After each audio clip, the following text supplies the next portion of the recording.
Hi friends, I'm Dr. George Michael. I'm working at First Choice Homeopathy. We have three branches: Bangalore, Udupi and Mangalore. Today my subject is scope of homeopathic medicines in vertigo. What is vertigo? It's a false sensation of movement, otherwise hallucination of motion.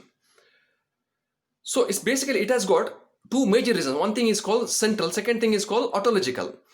Autological is nothing but the condition which is related to ears. In central, it's basically one of the condition is called migraine, multiple sclerosis. Third thing is passive stroke. Fourth condition is intracranial space occupation. It could be brain tumor, otherwise cerebral hemorrhage. Its primarily happens because of complication of primary hypertension. So the very important factor is autologicals. See what happens in the ear is basically. So there are three conditions are there. The vertigo, the symptoms may cause because it's Meniere's disease. Second thing is vestibular neuritis. Third thing is benign positional paroxysmal vertigo. So here basically we need to understand the condition what happens in the ear. So here it's in the inner ear or middle ear. There is something called semidocular canal. It's because it's filled with the water. It's basically because of any blow, any injury, otherwise any infections. Because of these three conditions, it fails to transfer sound signals into the brain. So because of otherwise increased endolymphatic pressure, so that causes the kind of ringing sound we call tinnitus. Otherwise it may last from few minutes to few hours in case of Meniere's disease. In case of vestibular neuritis, it may last from few days. So continuous stimulation that causes sensorineural hearing loss. So this is mainly because of this pathology the person may develop the kind of we call it vertigo symptoms.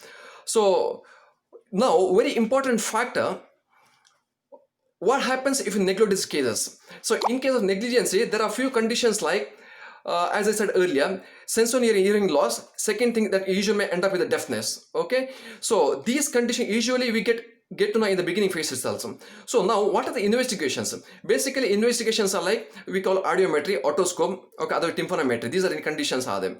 So normally people end up with taking the like precloprazine drugs, otherwise beta histamine drugs. Otherwise in case of advanced surgical conditions, so they may do the labyrinthectomy. So that may cause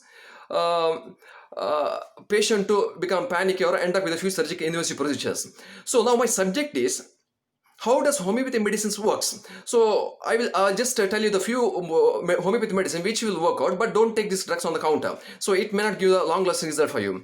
So few drugs are like Conam, Calica, and Borax. Okay, Calimuriticum. These drugs are very important to maintain the ear balance. So how these drugs works basically? These drugs basically controls the otherwise prevents any infections, otherwise any variations in the semicircular ductus, otherwise which helps in maintaining the labyrinthal pressure. That's very important factor. So now the treatment comes as usual. One thing is prophylactic, second thing is a conservative treatment. It's always better to take the prophylactic homeopathy drugs in order to maintain the ear health. So with this I'll wind up. So if any patients any clarification, they can call me 8277165971. Thank you once again.